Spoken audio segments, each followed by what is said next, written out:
Welcome to another word study, and I'd like to provide some brief comments on the noun glory that we find in chapter 3, and then we have the related verb I glorify in chapter 1, doxazo. Now, let me just make a couple comments in terms of the way this word family is used in the Old Testament. The Hebrew there is kavod. In Hebrew, it means heavy, weighty, or impressive.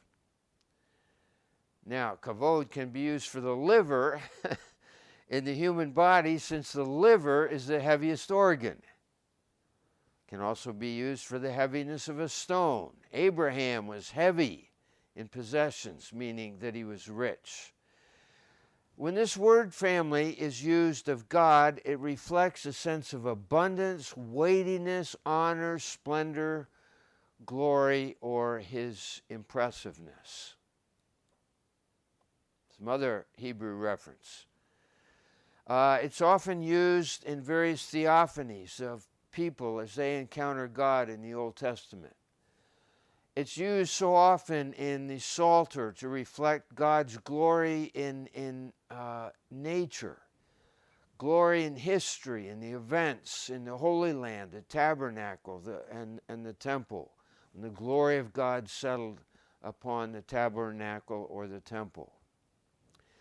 In today's language, think of the words impressiveness, reputation, and fame.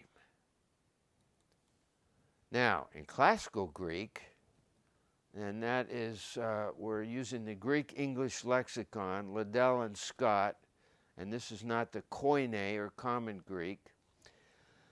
The noun glory means notion, mere opinion, judgment, and fancy. Now, just focus in on the word opinion. The verb I glorify, doxazo, is also related to the verb dakao, that means I think, I imagine, or I possess an opinion or estimation of a person. That's what it means in classical Greek. Now, by way of contrast, in the BDAG, that is the lexicon for Koine Greek, it reveals that the noun doxa means brightness, splendor, radiance, glory, reflection, fame, renown, or honor.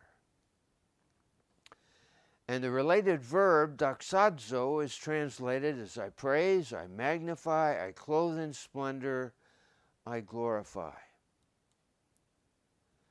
Now, let's think here just about the amazing shift that happens in the New Testament. In classical Greek, it meant opinion. In the New Testament, it means honor and reputation.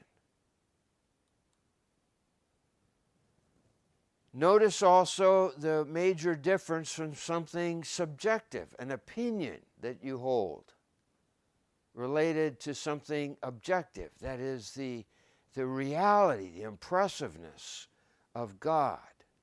No longer just an opinion that people hold. Building upon the Hebrew usage and the translators by the writers of the Septuagint, the noun may well be expressed by impressiveness. And the verb might well be translated, be carried away by the impressiveness of God, as the meaning of I glorify. Perhaps we can use that language in our worship services where the terms glory or glorify, sadly enough, can fall into religious jargon. And we want to avoid religious jargon. Now, from Paul in 2 Corinthians 4:17, he combines two words, both of which mean weight. Weight and glory. Glory itself means weight. Now, see what he says. All these things, that is the human ambiguities of life, we're afflicted but not oppressed, etc., are working for us an eternal weight of glory. And there the Greek words are baros and doxes, weight of glory. And that is applied to believers. Let me suggest that the word family refers to God's impressiveness, His fame, making itself felt in the lives of people in such a way that it summons the human response of loving adoration. Now, let's go back to Moses, Exodus 33. Moses says this, "Show me your glory." A pretty tall claim. And God back to Moses, "You can't see my face and live." And then God back to Moses, "You can see my backside as you hide in the cleft of the rock." And then we find kind of this anthropomorphic language. What is God's backside? Well, it's equated with God's goodness, His mercy, His compassion, and His name. We find glory in the New Testament used with reference to the Transfiguration story. And here it means a visible divine radiance, maybe as an anticipation of Jesus' future glorification. And this is interpreted by Peter as the glory. Glory is used of the impressiveness, honor, or praise given to God or Jesus by John, by Paul, in his two letters.